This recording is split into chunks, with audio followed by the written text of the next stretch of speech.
Assalamualaikum warahmatullahi wabarakatuh. Waalaikumsalam.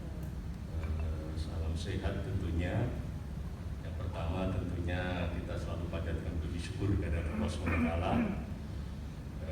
yang mana banyak nikmat yang telah kita rasakan, utamanya hari ini tentunya nikmat sehat. Kita sama-sama bisa merasakan sehingga kita bisa bertemu secara offline tatap muka di ruangan ini. Tetapi tentunya kita tetap mengedepankan protokol kesehatan mencegah COVID seperti yang disampaikan oleh Bapak Cakra, Kepala Balai Pelaksanaan Hubungan Wilayah Jawa Tengah tadi, yang mana panitia juga sudah melaksanakan prokes dengan melakukan sinus ya, dan juga antigen di para peserta maupun panitia. Hari ini kita akan menerima 4 materi dalam acara rekonsiliasi rekonsiliasi pengelolaan rumah negara golongan 3 yang ada di Jawa Tengah, di mana pemateri yang pertama nanti Ibu Betty Helen bacanya, Ibu Betty Helen SH, pangkat golongan 3C, lahir di Jakarta 21 September 1985, masih sangat muda. Memang ini anak-anak muda harus tampil ini biar speednya lebih kenceng. Tentunya di penatausahaan rumah negaranya diharapkan begitu. Jabatan Betty Helen ini sebagai analis advokasi hukum di instansi Kementerian Pekerjaan Umum dan Perumahan Rakyat, dalam hal ini Direktorat Jenderal Cipta Karya, Direktorat Bina Penataan Bangunan. Latar belakang pendidikan S1 Hukum.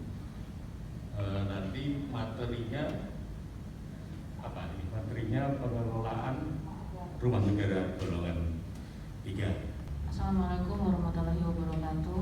Waalaikumsalam. Shalom, salam sehat, salam sejahtera, dan selamat pagi untuk kita semua. Puji syukur pada rekonsiliasi tahun ini Bapak Ibu kita dapat bertemu muka, karena dalam rekonsiliasi sepanjang 2020 kami melaksanakannya secara online. Nah, untuk Jawa Tengah ini Bapak perdana untuk saya Pak, untuk bertemu dengan peserta secara langsung, karena sepanjang tahun ini kami melaksanakan juga secara online Pak, baik rekon maupun rapat-rapat. Jadi puji syukur Bapak Ibu kita di sini bisa bertatap muka secara langsung, bisa bersilaturahmi secara langsung juga. Nah Bapak Ibu, sebelum kita mengetahui proses pengelolaan rumah negara, ada baiknya kita tahu terlebih dahulu mengenai dasar hukum pengelolaan rumah negara itu sendiri. Kalau kita lihat di sini Bapak Ibu, pengaturan nasional mengenai rumah negara itu sudah ada dari tahun 1955 dengan adanya Undang-Undang Darurat Nomor 19 Tahun 55 tentang penjualan rumah-rumah negeri kepada pegawai negeri. Undang-Undang Darurat ini kemudian dijadikan undang-undang secara resmi melalui Undang-Undang Nomor 72 Tahun 57. Nah, kalau dilihat judulnya di sini Bapak Ibu, penjualan rumah-rumah negeri kepada pegawai negeri.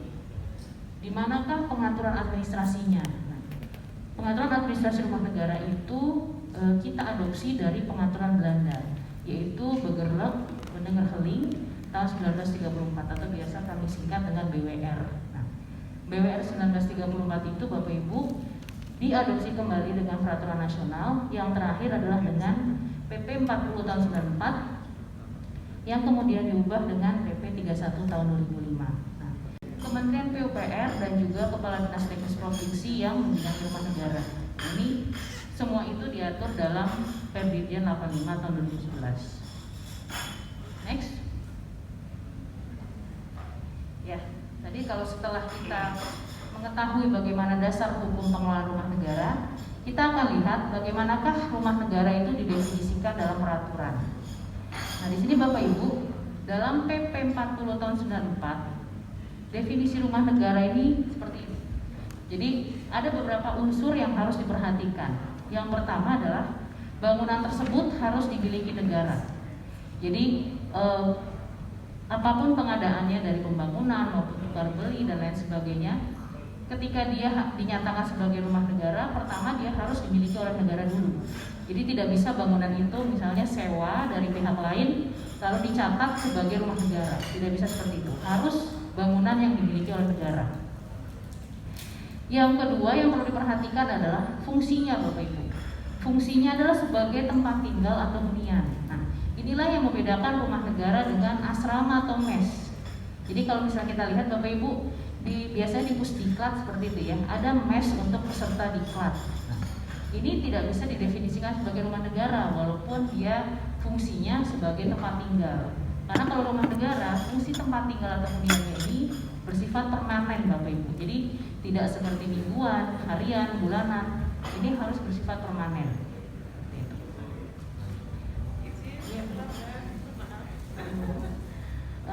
Ya, kami lanjutkan. Yang ketiga adalah fungsinya adalah untuk menunjang pelaksanaan tugas pejabat atau pegawai negeri. Nah, fungsi ini berkaitan dengan instansi yang bersangkutan.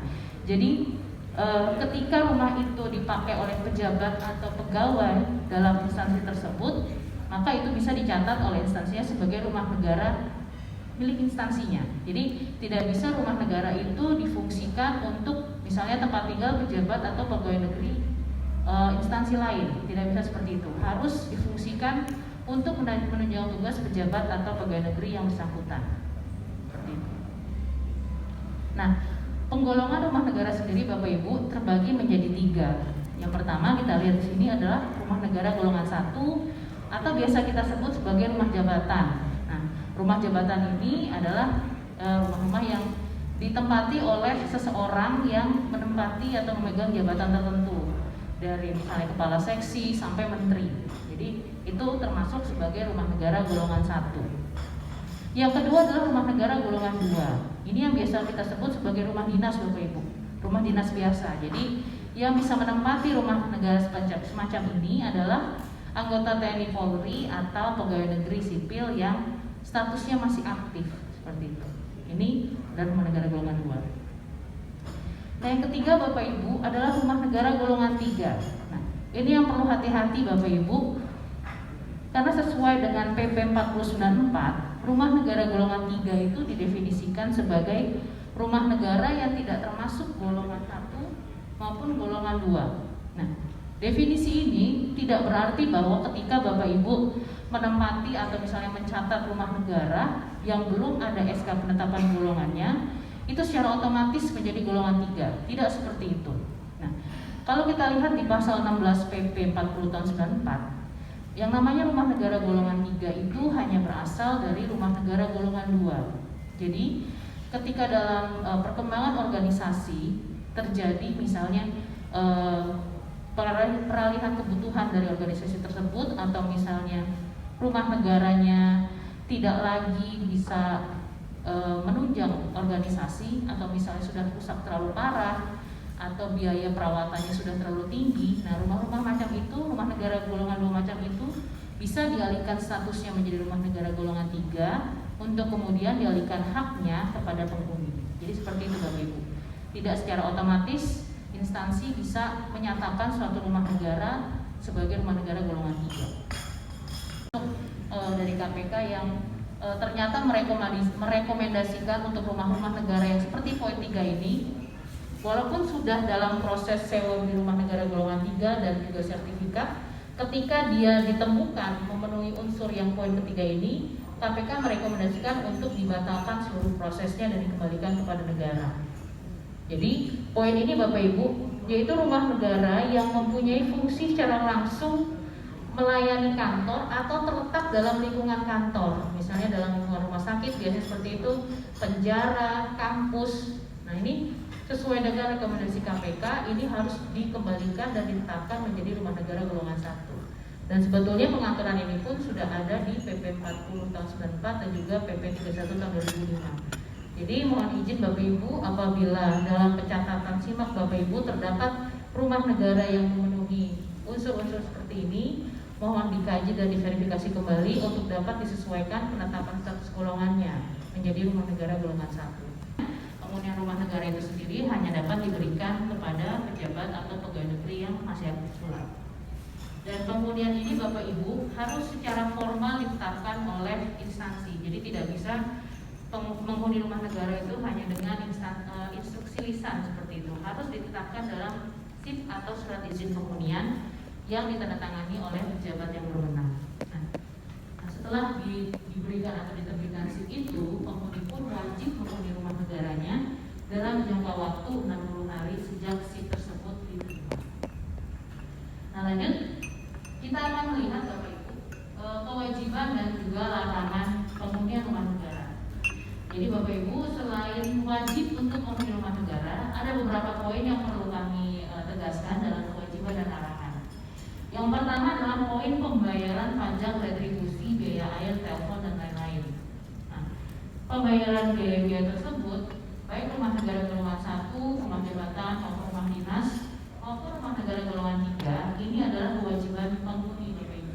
Di sini Bapak Ibu, proses penerbitan SIP seperti tadi sudah dibahas bahwa penerbitan SIP untuk rumah negara golongan 1-2 dilakukan oleh internal masing-masing kementerian lembaga, sedangkan untuk rumah negara golongan 3 diterbitkan oleh Direktur Bina Penataan Bangunan atau Kepala Dinas Teknis Provinsi yang membidangi rumah negara.